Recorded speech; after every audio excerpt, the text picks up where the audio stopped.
There was a man who came to us. He must have been in his 70s. And he came to us with his elder brother, who was probably in his early 80s, both elderly, as you can imagine. And the younger brother had to be admitted here.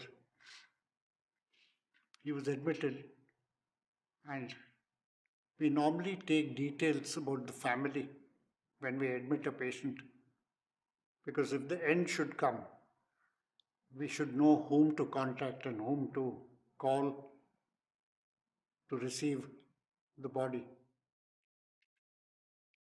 And he kept saying that he had no family and his only surviving relative was the older brother, aged 80 plus. He was also not in a condition to come to us. And our counselors, for some reason, because he used to talk about relatives, he used to talk about grandchildren, but he used to end that conversation saying, I don't have anybody.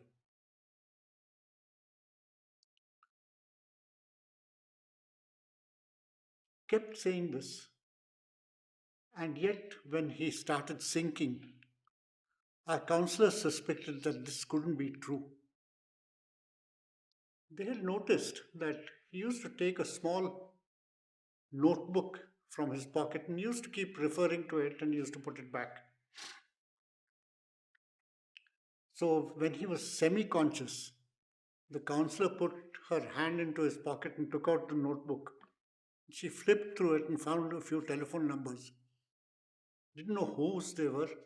There were some names, but didn't know whose they were. She rang up a couple of the numbers, and her suspicions were correct. He did have a family. She rang up a particular number, and he said, Oh, that gentleman. He says, he's no relation of mine, but my father used to know him, and I know where his son lives. So I'll give you the son's number. So indirectly, we got the son's number. The counselor rang up the son, and when she told him that so and so is here with us and he's a patient, they went into total shock.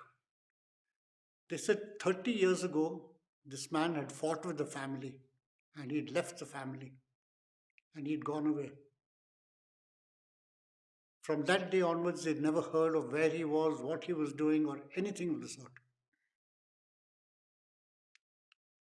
So they were so pleased to know that he was alive. And our counselor didn't say the seriousness of it. They said, he's here and he's not well at all. So I think you should come quickly.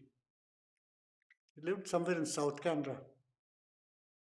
The patient's wife, the son, and the daughter-in-law. The very next morning they came. It was the first time this man had seen his family in 30 years. That reconciliation lasted about an hour and a half. The patient passed away.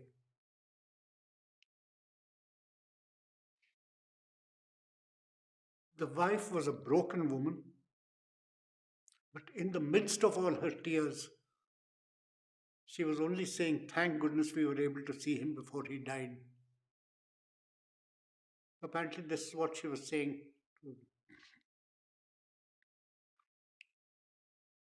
I came in at about 9:30 in the morning, and I go right round the whole facility as soon as I come.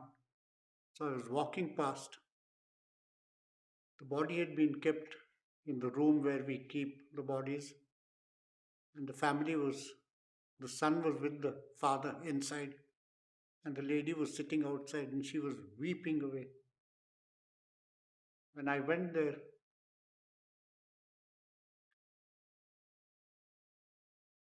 the nurse told her who I was, and all she could do was hold my hand and wept, and she wept, and she wept, saying that but for you people, he would have died on the streets. And that reconciliation became a value to me from that time onwards. I don't know what people think of values, but forgiveness and reconciliation are two things that we cannot do without in life. It's sad that I have to learn these lessons on values, learning out of people who come to us.